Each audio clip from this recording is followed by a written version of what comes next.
Daily Mini Vlog. Hai, assalamualaikum warahmatullahi wabarakatuh. Halo, apa kabar semuanya? Ahlan wa sahlan di Mini Vlog Arina Riana. Sore ini temenin aku belanja buat kebutuhan harianku ya, terutama buat beresin kamar mandi besok pagi, karena besok pagi itu ada mbak-mbak yang udah mau bantuin di rumah aku. Sorry ya, maaf kalau suara aku itu agak bindeng, agak serak, karena memang beberapa hari yang lalu itu aku lagi sakit, terus nyusul suami aku sakit, terus ponakan aku juga nyusul sakit.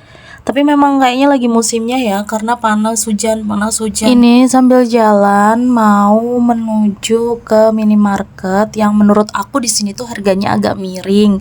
Cuman agak jauh sedikit dari rumah karena memang tempatnya itu hampir di tengah kota. Terus ini sambil jalan, suamiku tuh juga mau nganter daun singkong ke tempat mbak aku. Dan alhamdulillah ini sudah sampai di minimarketnya. Tapi tadi lihat ya ada petir-petir kayak gitu ya, karena memang di sini tuh lagi kayak gerimis-gerimis gitu. Tadi waktu aku jalan aja itu agak gerimis-gerimis. Oke, kita lanjut belanja. Ini aku belanja nggak banyak banget sih, cuman beli beberapa kebutuhan yang memang habis kayak gitu ya.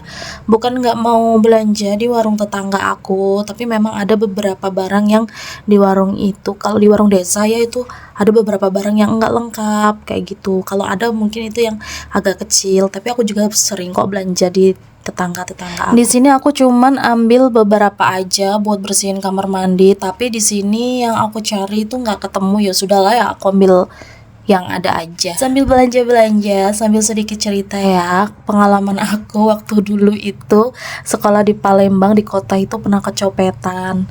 Tapi lucunya itu abang copetnya itu tobat dan ngasih dompet aku. Gimana sih ceritanya kok bisa kayak gitu? Jadi ceritanya waktu di angkot itu, karena aku masih polos ya di tengah kota kayak gitu, aku naik angkot itu salah angkot, tapi sama mamangnya tuh disuruh naik aja. Ternyata yang nyuruh aku naik angkot itu adalah pencopetnya. Cuman di situ aku tuh nggak nyadar sama sekali. Terus yang buat aku bingung itu, aku tuh diputer-puterin aja itu sama mama angkotnya. Tapi alhamdulillah di angkot itu tuh banyak orang ya, tapi di situ tuh aku masih polos banget kayak gitu loh, nggak sadar bahwa yang di samping aku yang ngajak naik angkot tadi itu dia adalah copet. Ya sudahlah ya, pada akhirnya ada ibu-ibu yang nanyain kok adik dari tadi itu nggak turun kayak gitu.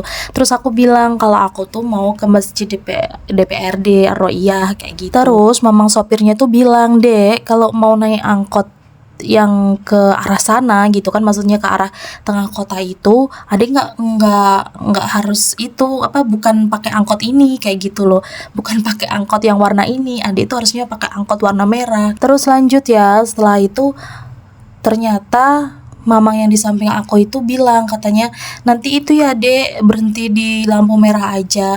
Terus aku bilang tuh sama sopirnya tadi, sama mamang ini tuh aku diajak naik angkot ini mang, cak itu maksudnya dia yang nyuruh aku naik. Aku pikir yang nyuruh aku naik ke mobil angkot tadi itu kernetnya, ternyata si copet itu. Nah terus ternyata setelah itu diberhentiin lah angkotnya itu di tengah lampu merah, sama si copetnya juga ikut turun sama aku. Terus dia juga nyariin angkot aku, cuman di situ aku nggak sadar kalau dia tuh sebenarnya ada niat jahat gitu. Aku pikir dia juga mau naik angkot aja gitu, maksudnya nyari barengan. Aku nggak berpikir bahwa dia itu ada niat jahat. Sudah kan kita naik angkot bareng berdua maksudnya bukan romantis gitu ya, maksud aku di sini kita naik angkotnya bareng gitu. Dan anehnya si mamang-mamang ini tuh duduknya di belakang bareng aku kayak gitu. Aku pikir ya sudah, mungkin dia pengennya di belakang. Terus dia nanya-nanya nih, "Dek, ngapain di masjid kok ini apa bawa banyak barang?" Terus aku bilang mau itikaf di masjid kayak gitu, karena ini kan udah mendekati pertengahan Ramadan. Nah dia tuh nanya juga apa itikaf, gini aku jelasin kayak gitu. Nah ternyata di tengah perjalanan azan maghrib, waktunya buka puasa. Karena di situ aku yang bawa bekal, aku bawa minuman, makanan, terus aku tawarin lah si copetnya ini. Ini emang kalau mau buka puasa aku kasih air putih karena udah azan maghrib. Ya si mamangnya ngangguk-ngangguk aja, iya makasih kayak gitu katanya. Terus aku itu kan naruh tasnya itu mau di samping aku sebelah kanan gitu kan, deket jendela. Kata si copetnya itu bilang, "Dek, jangan naruh tasnya di samping jendela. Nanti kalau ada jambret tas kamu bisa ditarik dari jendela." Kata dia tuh kayak gitu. Masya Allah. Tapi aku di situ tuh nggak sadar sama sekali bahwa dia itu mau nyopet. Ya sudah lah ya. Terus akhirnya ya sudah aku taruh aja di bawah kaki aku gitu karena kan bawa tas ransel besar. Oke, lanjut ceritanya nanti dulu ya.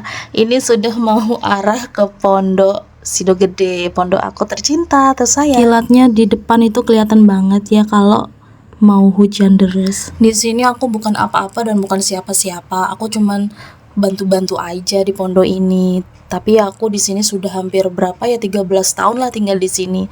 Nah, ini pondok aku yang sebelah kanan itu Pondok Putra, yang sebelah kiri tadi itu Pondok Putri. Kalau datang ke sini tuh hawanya tuh sejuk, dingin gitu, apalagi lihat santri-santrinya pada ngaji, pada belajar. Next, lanjut ke ceritanya. Oke, setelah aku taruh tas ransel aku di bawah kayak gitu kan, terus ternyata aku udah sampai nih di masjid Ar-Roiyahnya, di masjid DPRD-nya. Ya udah aku minta tolong nih sama tukang angkotnya, mang turun. Tapi aku tuh ngerasa kayak ada yang janggal kayak gitu loh. Aku tuh tadi habis ngambil uang, tapi dompetnya aku tuh udah masukin ransel lagi, tapi kenapa ini ranselnya kebuka? Terus akhirnya aku ngeliat nih tangan kanan dia itu megangin dompet aku, karena dompet zaman dulu tuh besar gitu kan ya. Dia pegang tapi dia letakin di belakang tangan sebelah kiri kayak gitu, tapi aku ngeliat kan besar gitu loh kelihatan. Dengan wajah melas, dengan wajah sendu dan wajah yang berharap dompet itu dibalikin.